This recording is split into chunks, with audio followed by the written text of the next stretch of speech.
स्वागतम। आज हम बात करने वाले वन पीस मांगा के चैप्टर 1107 जिसका नाम है I have been looking for you.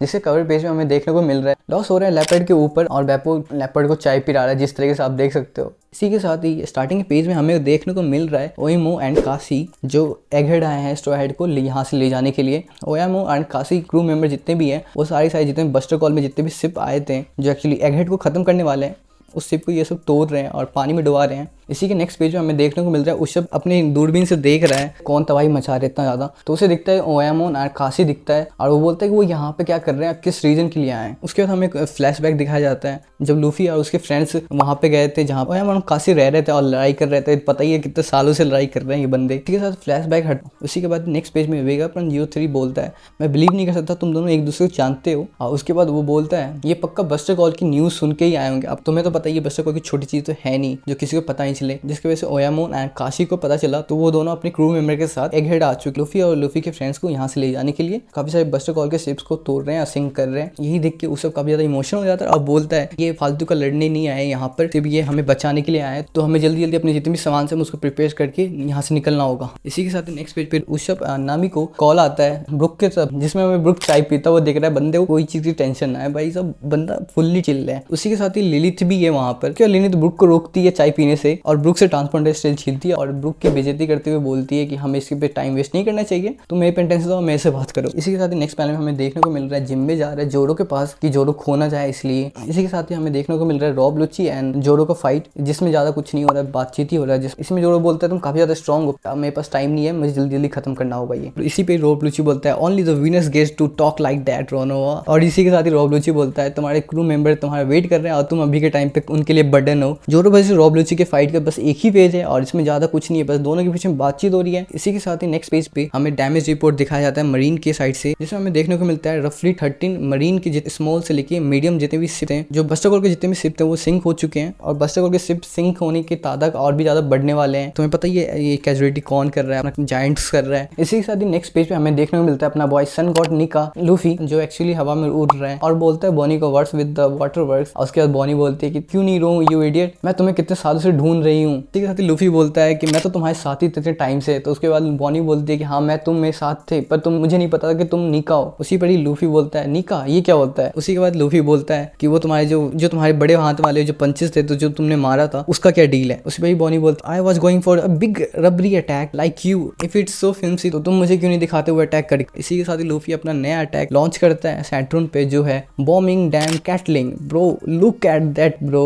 बंदा लिटरली इसको तबाह कर दिया, लिटरली इतना खतरनाक अटैक मारा है बंदे ने। इस पे हमें देखने को मिलता है बॉनी काफी ज्यादा इमोशन होती है ये देख के, अपने जिस आइडल को वो देखना चाहती थी वो अटैक कर रहा है वो भी सैटर्न को। इसी के साथ नेक्स्ट पेज पे हमें देखने को मिल रहा है फ्रैंकी बॉनी अवेगा उनको वहां से ले जा रहा है सेफ जगह पे। वहीं पे एंट्री लेता है किजू अपने बीम के साथ जो अटैक करने वाला है बॉनी को। वहीं पे अपना लवेबल बॉय सांजी आता है, उस लेजर को अपने किक से उस लेजर को मारता है और उसी के साथ ही बैड एस वर्ड बोलता है light does not hold a candle to love. ये देखते ही किजू काफी ज्यादा शॉक हो जाता है। आप देख सकते हो भाई लिटरली ऐसा फेस बना रखा है जैसे बंदे की फट चुकी है पूरी तरह। इसी के साथ ही फ्रैंकी बॉनी को लेके यहाँ चले जाता है और वहाँ पे सिर्फ लूफी वेगापंक और सांजी है। इसी के साथ हम नेक्स्ट पेज में हमें देखने को मिलता है ब्लैक बेटे commander 6th ship captain Katrina और 3rd ship captain von auger. उसी में हमें दिखाया जाता है सैटर्न के स्पाइडर वाले पाँव होते हैं, उस पे एक पाँव पे कटरीना का हाथ है। अब कंफर्म तो नहीं हूँ पर कटरीना का हाथ ही मुझे लग रहा है। और इसी के साथ ही सैटर्न बोलता है कि इम्पल टाउन के लेवल 6 के प्रिजनर जो स्केप करके चूज करती है ब्लैक बियर्ड के सबऑर्डिनेट बनने का। उसी पे कटरीना रिप्लाई करती है टीच इज स्पेशल,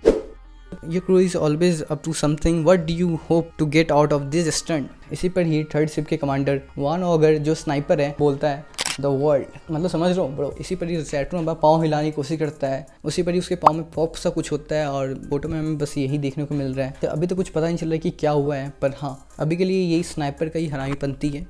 इसी के साथ ही वॉन्ग एंड कैटरीना वहाँ से चले जाते हैं और उसी पे कैटरीना बोलती है कि हम आइलैंड पर ही है, तुम क्यों नहीं उससे खत्म कर देते हो पूरा का पूरा। उसने पर वो स्नाइपर बंदा बोलता है कि मैंने अभी तक मास्टर नहीं किया, मतलब सोच रहे हो वो चीज़ जो था उसने वो पैरालाइज किया था उसके पाँव को कि उसने अभी तक मास्टर नहीं कर रखा है। जो उसने पैरालाइज किया था बिना मास्टर किए हुए उसने वो कांड कर दिया था। अब मुझे नहीं पता कि वो मास्टर करने के बाद वो कैसा करेगा, तो तुम्हें इसी से पता चल रहा है ये बंदा कितना ज़्यादा खतरनाक है। और ऑफकोर्स ये 3rd शिप का कैप्टन है तो ऑफकोर्स स्ट्रॉन्ग तो होगा ही। इस पर ही हमें देखने को मिलता है कारी बोर्ड जो ब्लैक बियर्ड कमांडो को रोकने की कोशिश करता है और ये बंदा बस यही बोलता है कि मैं आपकी टीम में आना चाहता हूँ और मुझे ले लो, मैं आइडल मानता हूँ ब्लैक बियर्ड को और मैं उनके जैसा ही हमेशा बनना चाहता हूँ वगैरह वगैरह, तो मुझे अपनी टीम में ले लो। तो इसी के साथ ही चैप्टर होता है खत्म। और आपको क्या इस चैप्टर में से क्या ज़्यादा पसंद आया कमेंट करके बता सकते हो। मुझे तो सबसे ज़्यादा पसंद आया जो लूफी सन गॉटनिका के फॉर्म में आके जो हवा में उड़ा, उस बॉनी कुमा और वेगापंक ने देखा उसे, वो सीन काफ़ी ज़्यादा बेस्ट लगा मेरे को। और लिटरली वो सीन काफ़ी होलसम मोमेंट था, क्योंकि उसके बाद लूफी जो बोलता है वर्ड्स विद वाटर वर्किंग, उसके बाद जो बहुत इमोशनल हो जाती है, वो सीन मुझे काफ़ी ज़्यादा पसंद आया। तो इसी के साथ ही वीडियो करते खत्म। और वीडियो पसंद आया तो लाइक करना, कमेंट करना एंड सब्सक्राइब करना।